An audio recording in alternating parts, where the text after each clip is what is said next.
Hey everybody, welcome to my tiny kitchen. So I'm gonna do a 3-part video of the dinner I'm making tonight, and it's gonna be kind of cool. Something I've never done before, so it's gonna be first time me, first time you. Possibly first time you, definitely me. I'm gonna be making personalized lasagnas in these little 4-inch spring mold pans.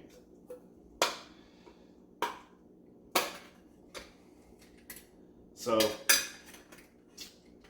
I'm gonna see if I can try and elevate a classic Italian dish with some plating. One of the ways I'm gonna do that is with some balsamic vinegar pearls. And I've posted these on Facebook a few times, and every time I do, people want to know how I do them. So I'm gonna finally make a video on how to do that, and that's what we're gonna start with first. So that'll be video number 1. So let's get ready for these balsamic pearls.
Okay, so now the first part I'm going to show you is what I did about 20 minutes ago.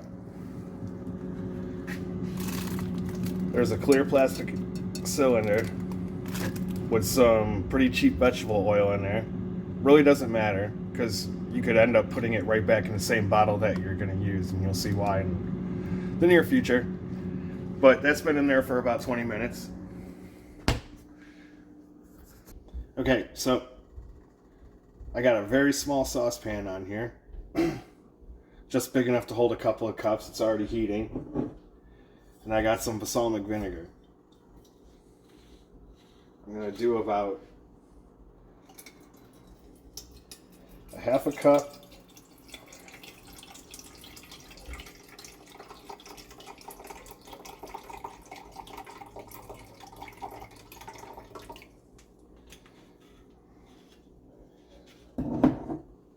About a half a cup of balsamic vinegar. You're going to put that in there. You're just going to let it sit for a couple of minutes, just until it starts steaming. You don't necessarily quite want to boil it. A couple of bubbles here and there, that's fine, but you don't want a steady boil yet. Next thing we're going to do is 1.5 teaspoons of agar-agar. Okay, so now you can see that our balsamic vinegar is starting to steam a little bit.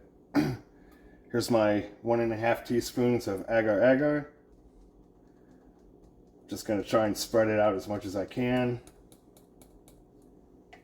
And then we're going to take our whisk, and we're just starting to boil. Let's kill the heat.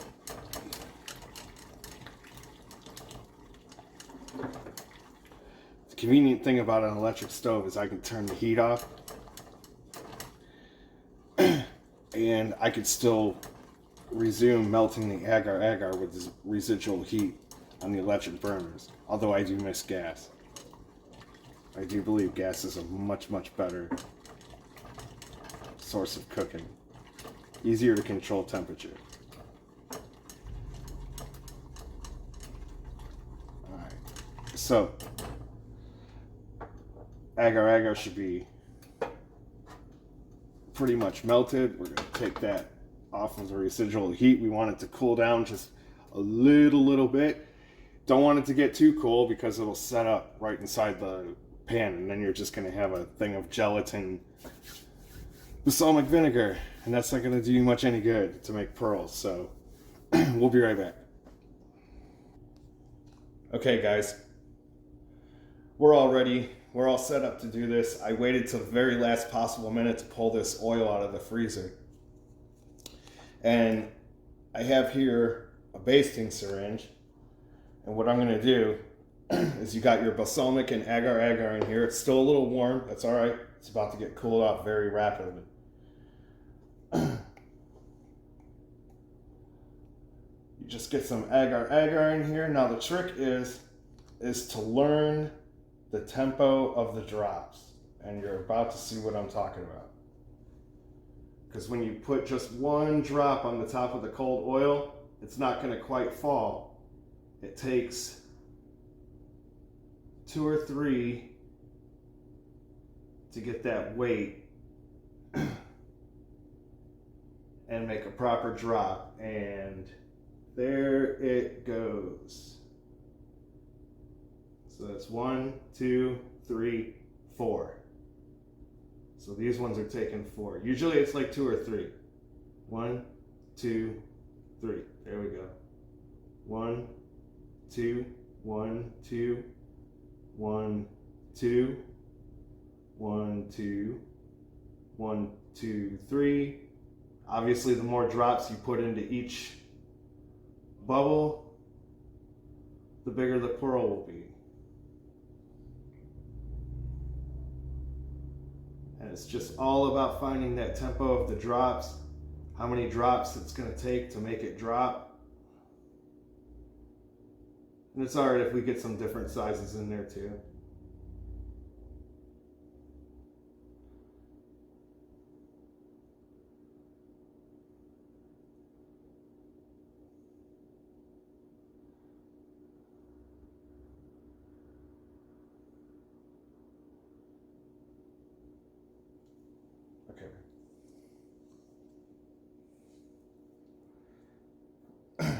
It's pretty cool, isn't it?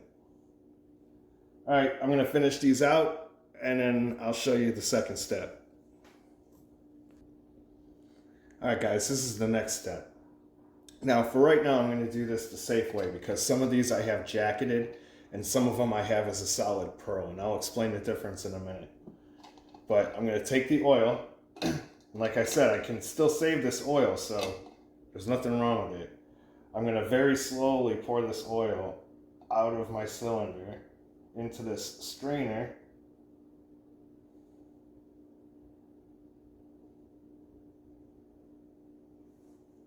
Push this out over the sink real quick.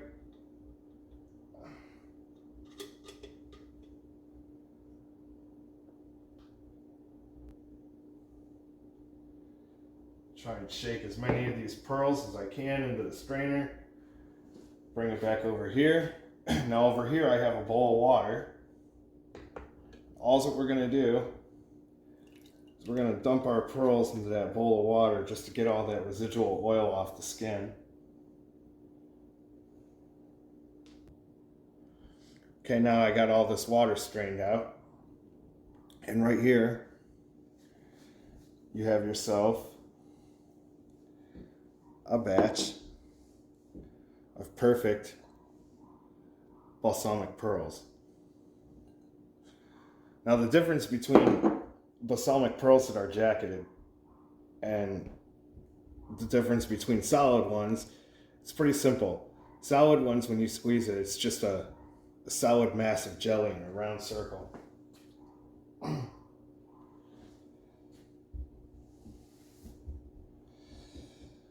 When you have a jacketed one, you squeeze it, oops,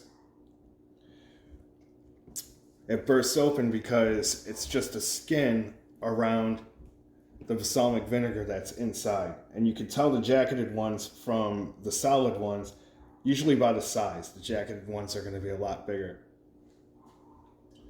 But that takes care of the balsamic pearls. We'll set these aside for later.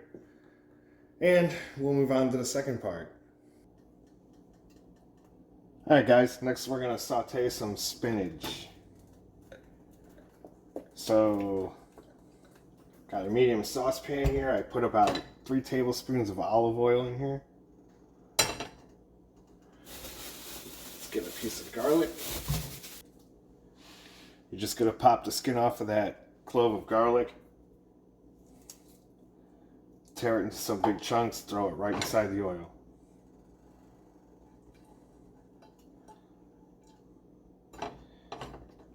Don't have to worry about chopping it up. The oil will pull that flavor right out of it.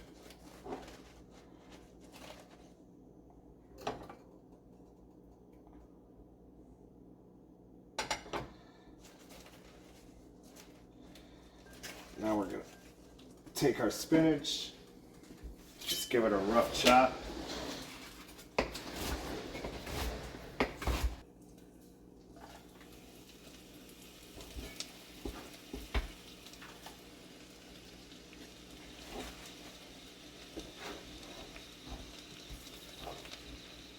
Toss it right in there. There's a reason why I'm sauteing the spinach. A little bit of white wine.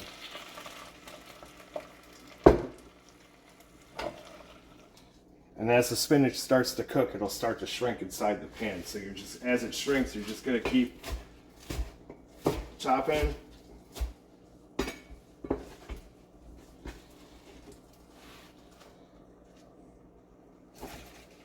And throwing it in there. We're going to turn this spinach into a puree. The spinach puree will be used for a couple of things. It's what I'm going to make the lasagna noodles with.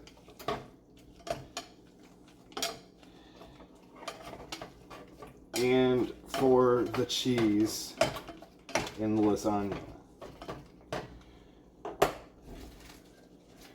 And in order for spinach to get a nice smooth puree,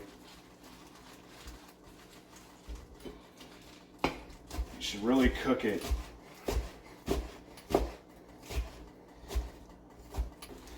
about as far as it'll go. And then we'll take it over to the food processor.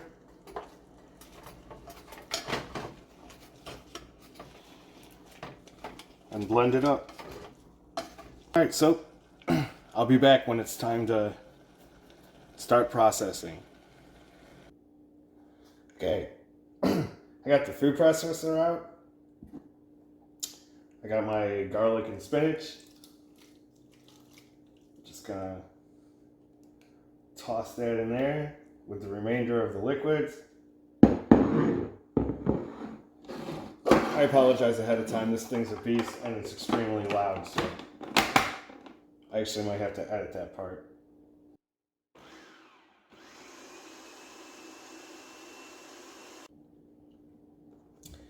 Alright guys, now that that's all pureed up from the food processor, I've got it in 2 different types of material here. I got it in a really nice after liquid, which is what we're going to do with our pasta. And there's our spinach mush. That spinach puree is going to go into the cheese filling. So let's get the pasta dough set up. I got some regular flour here. I'm out of semolina, but pasta dough is possible with regular flour. No need to really measure. Just want to get a nice little pile of dough.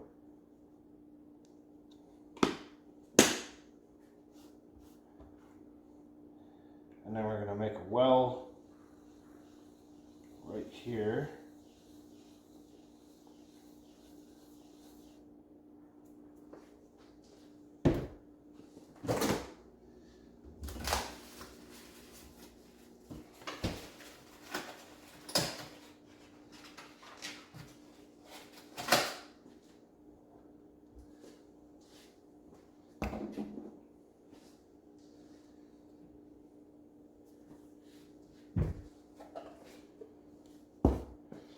1 egg.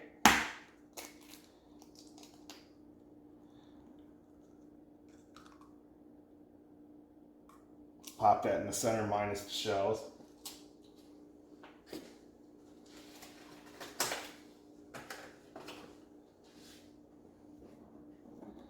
A little bit of olive oil, just about a tablespoon or a half a tablespoon.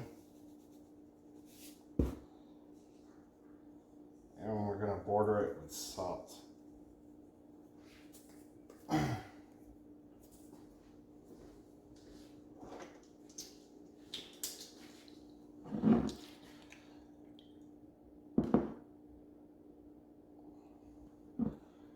Take some of our spinach juice.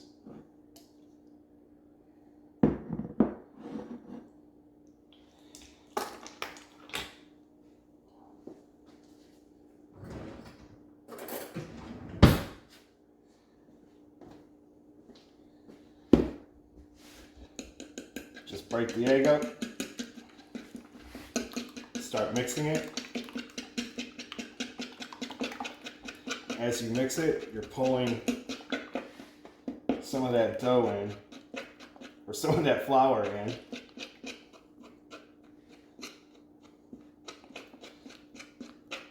And then it slowly starts to thicken and become dough.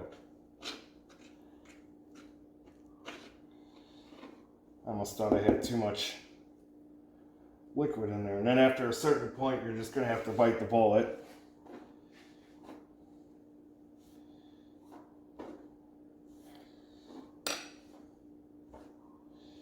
And get a little dirty.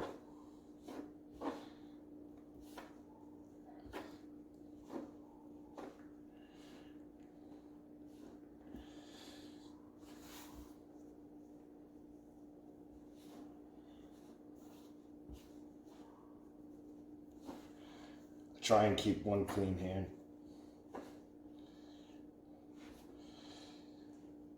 Okay, so let's move some of this out of the way.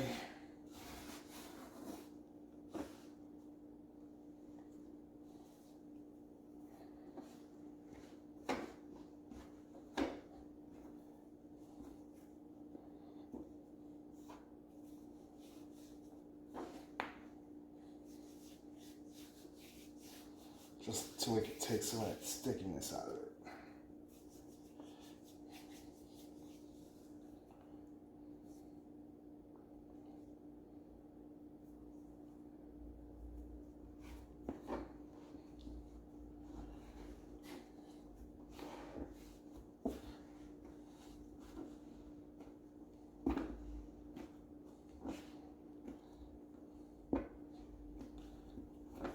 Just gonna keep working this now. It doesn't look like I have a whole lot here because I really don't. I don't need that much.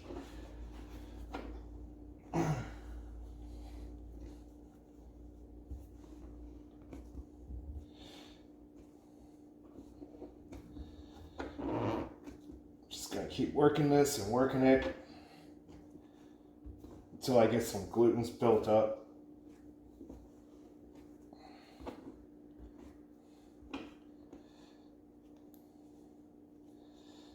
And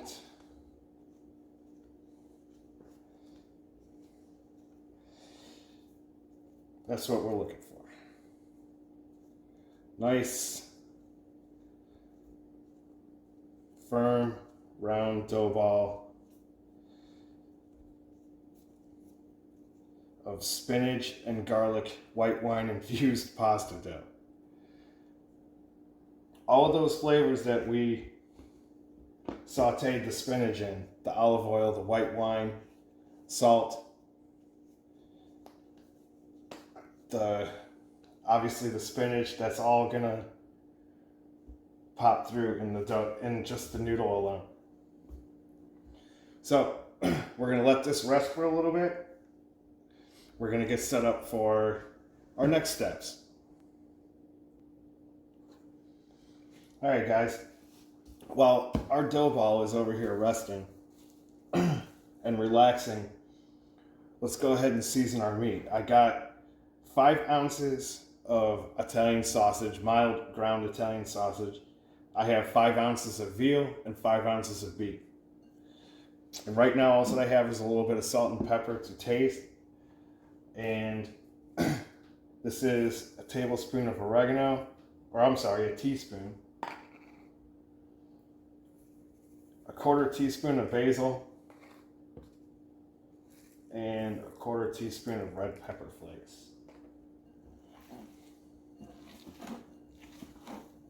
Just gonna get all of that mixed up.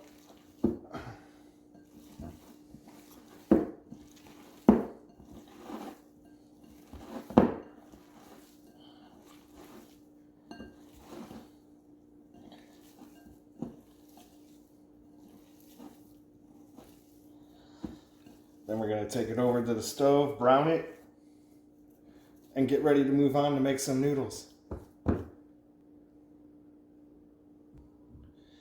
Alright everybody, the meat's browned. We're going to start working with our pasta dough here.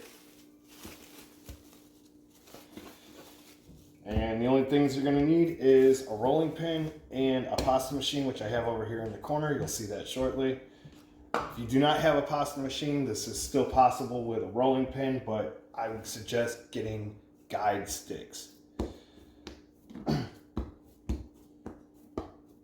And those are just flat pieces of wood that come in different thicknesses that you stick on either side of your dough.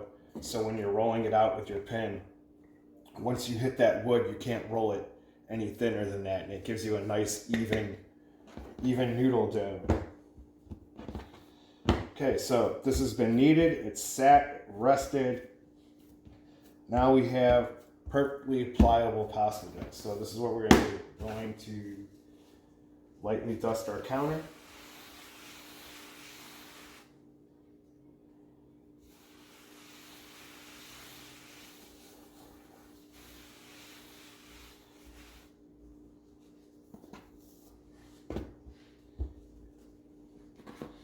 Take a rolling pin.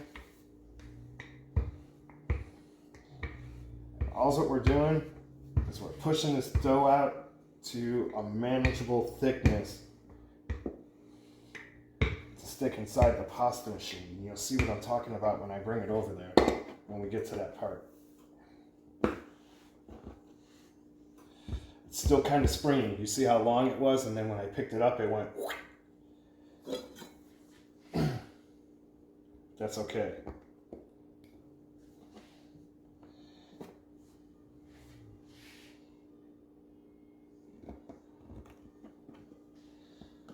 Okay. Let's get this a little thinner.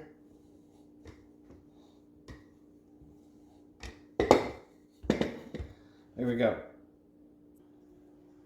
Now it's time to run our dough through our pasta machine. And I got this part attached because I wanted to put this plate up here to help me guide the pasta in. But this we're not going to use today. We're just going to be using the flattened roller part. So we can get them down to a certain thickness and use the springform pan itself as a cookie cutter. So now I got my pasta machine open all the way up to 9 with this dial. That's the widest it'll go. And remember, we pre-rolled this because I want it to be able to go in there nice and even without any wrinkles. Just like that.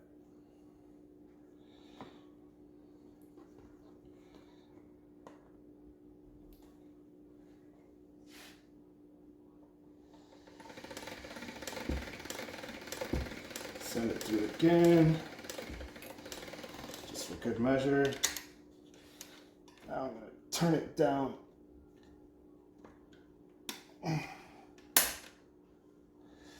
I don't do it every setting. I kind of skip one.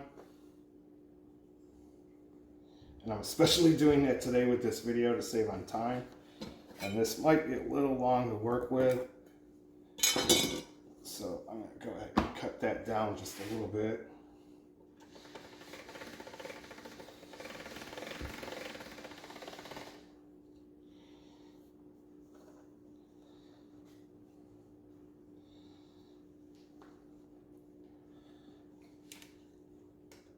All right, now we're going to cut some noodles out to fit these, and what better way to do that than use the spring form itself?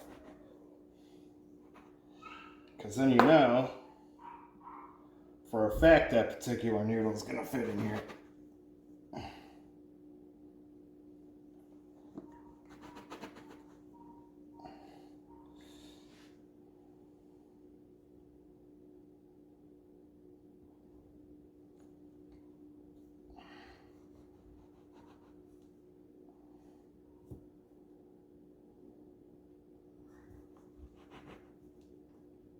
All right.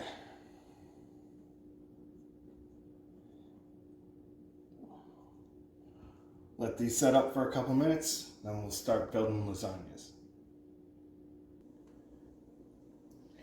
Okay, we're back. I had to jump ahead a couple of steps. I had technical difficulties, so I'm going to go ahead and explain what's in here. This is 4 ounces of mascopone cheese, and this is 4 ounces of ricotta cheese. So, and 2 eggs. Just going to mix that up.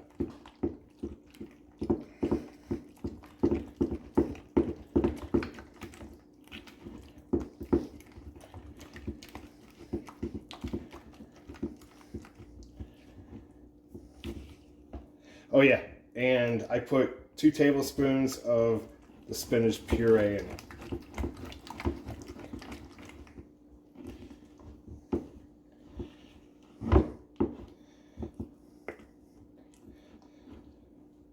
Alrighty. Now I've got a couple of these tins.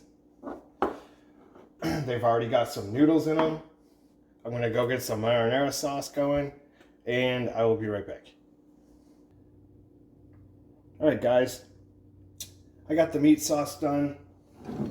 I put a little bit inside of the ground meat that we made. I'm going to start putting these bad boys together. So, what I'm going to do, and not everybody's the same. Your technique of building may be different than mine. You might want to start with meat. You might want to start with cheese. I'm starting with cheese.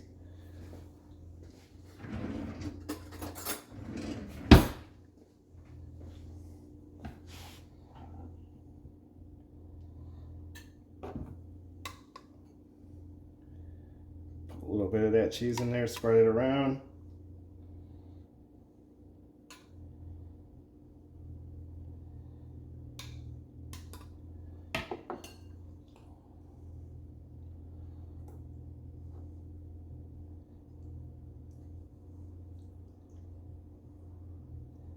Couple spoonfuls of meat.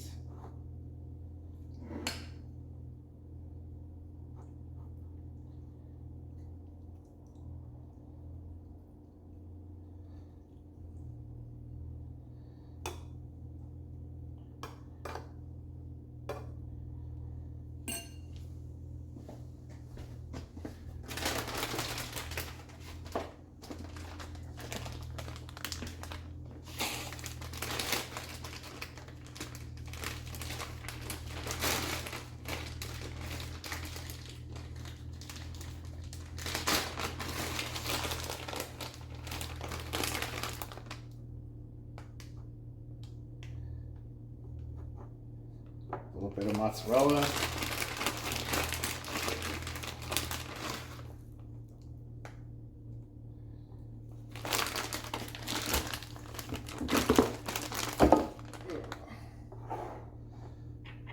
And a little bit more ricotta mascarpone.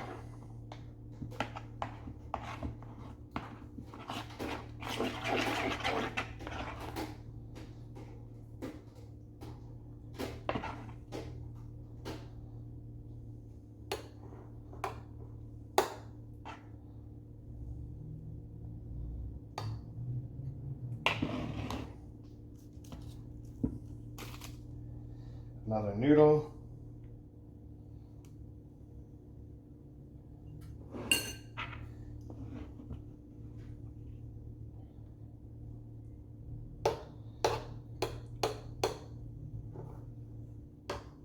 Ricotta mascopone.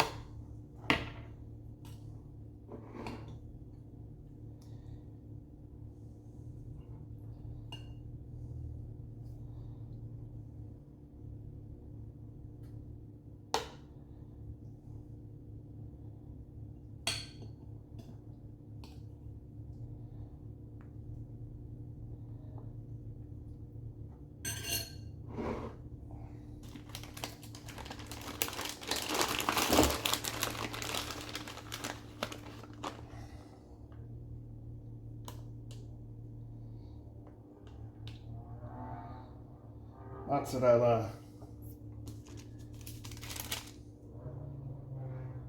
Last noodle. Last layer.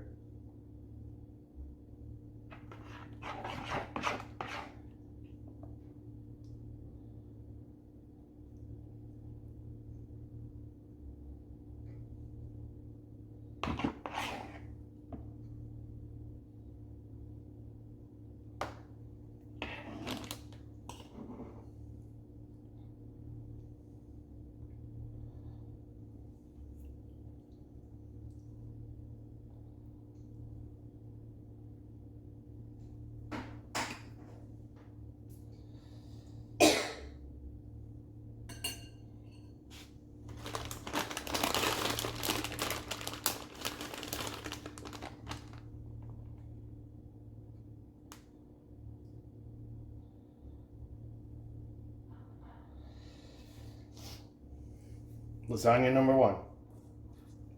I'm going to go ahead and build the rest of these. Throw them in the oven at 375 for about 45 minutes. Check them every so often. And then we'll be back.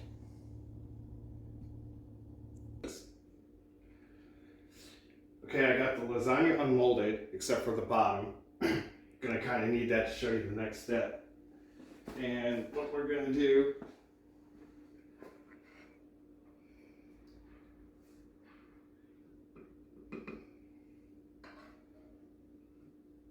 is just make a little pool of sauce right there. You're gonna take your spatula. This is cooled down a little bit. It's still quite warm, but it's good enough to work with. Cool enough to work with. After you get your bottom off, you put your spatula down.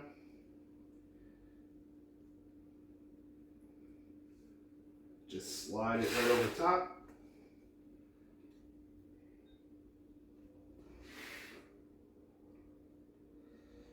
Oops.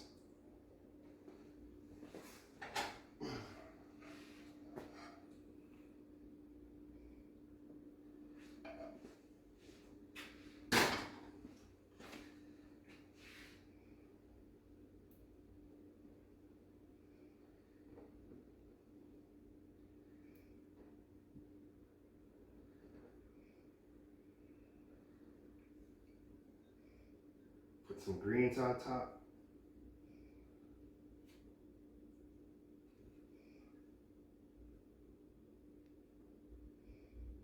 A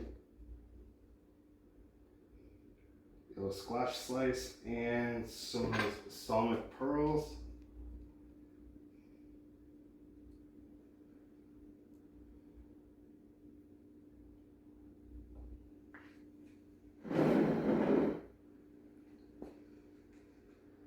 Lasagna from a mold. I can't believe it actually worked. Not for the water. Well, water also doesn't Yeah, have anything in it, so. but the plastic can affect the water. Depends on, you have to like keep it room temperature. And the plastic gets up and it's not good for the... EPA, bro.